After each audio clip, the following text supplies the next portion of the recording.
અમદાવાદમાં flight cancel થવાના કારણે અટવાયેલા મુસાફરોને મદદરૂપ થવા માટે પશ્ચિમ રેલવેએ વિશેષ વ્યવસ્થા કરી છે।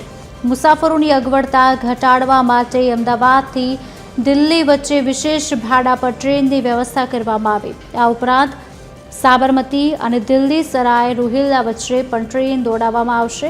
આ ટ્રેનો આજથી 9 ડિસેમ્બર સુધી દોડાવવામાં આવશે, જેને પગલે રેલવે દ્વારા એરપોર્ટ પર હેલ્પ ડેસ્ક શરૂ કરવામાં આવ્યું છે, જ્યાં મુસાફરોને ટ્રેનની સુવિધાની માહિતી મળી રહે।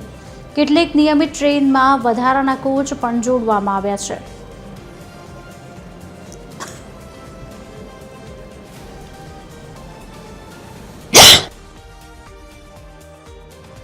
અભિષેક વાઘેલા ફોન લાઈન પર જોડાયા છે।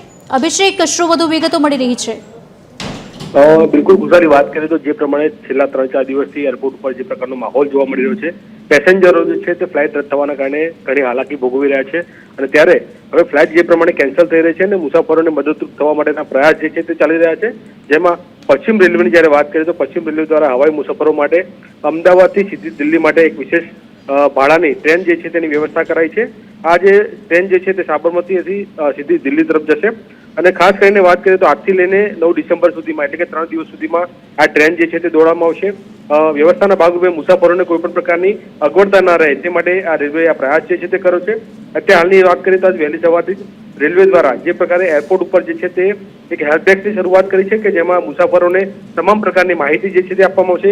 રેલવેની શું માહિતી છે, કેટલા વાગે ઉપર છે, કઈ રીતનું આખું શેડ્યુલ રહેશે તે વિશેની તમામ માહિતી આપવામાં આવશે અને ત્યાંથી જ મુસાફરોને કોઈ પણ પ્રકારની હાલાકી ન ભોગવવી પડે તે પ્રકારની વ્યવસ્થા જે છે તે કરવામાં આવી રહી છે।